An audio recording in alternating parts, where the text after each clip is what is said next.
حضرت حنیف رضی اللہ تعالیٰ عنہ بیان کرتے ہیں کہ مجھ سے حضرت عمر بن خطاب رضی اللہ تعالیٰ عنہ نے فرمایا، جو زیادہ ہنستا ہے اس کا روب کم ہو جاتا ہے، جو مذاق کرتا ہے وہ اس کی وجہ سے ہلکا ہو جاتا ہے،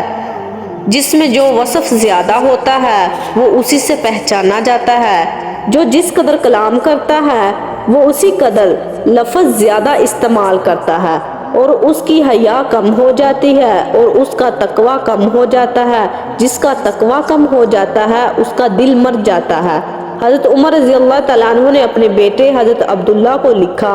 میں تجھ کو اللہ سے تقوی کی وصیت کرتا ہوں۔ جو شخص اللہ سے ڈرا اللہ نے اس کی حفاظت کی، جس نے اللہ پر بھروسہ کیا اللہ اس کے لیے کافی ہو گیا، جس نے شکر کیا اللہ اسے زیادہ دے گا، جس نے اللہ کے ساتھ قرض کا معاملہ کیا یعنی اس کی عبادت کی اللہ اس کو اجر دے گا۔ تقوی تمہاری زندگانی کا نصب العین ہونا چاہیے اور تمہارے اعمال کا ستون اور تمہارے دل کے لیے اجالا۔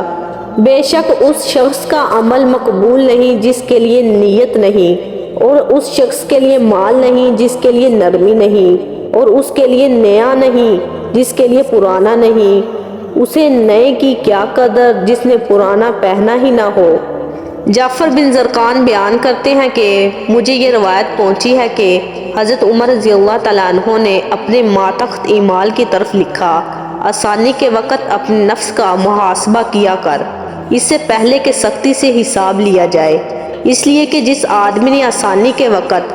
اپنے نفس کا محاسبہ کیا اس سے پہلے کہ حساب کی سختی میں مبتلا کیا جائے،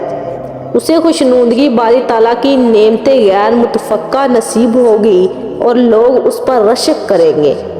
اور جس شخص کو اس کی زندگی نے لہو و لعب میں مبتلا کیا اور وہ اپنے ماضی میں گرفتار رہا، اس کا آخری انجام ندامت و حسرت کا ہوگا۔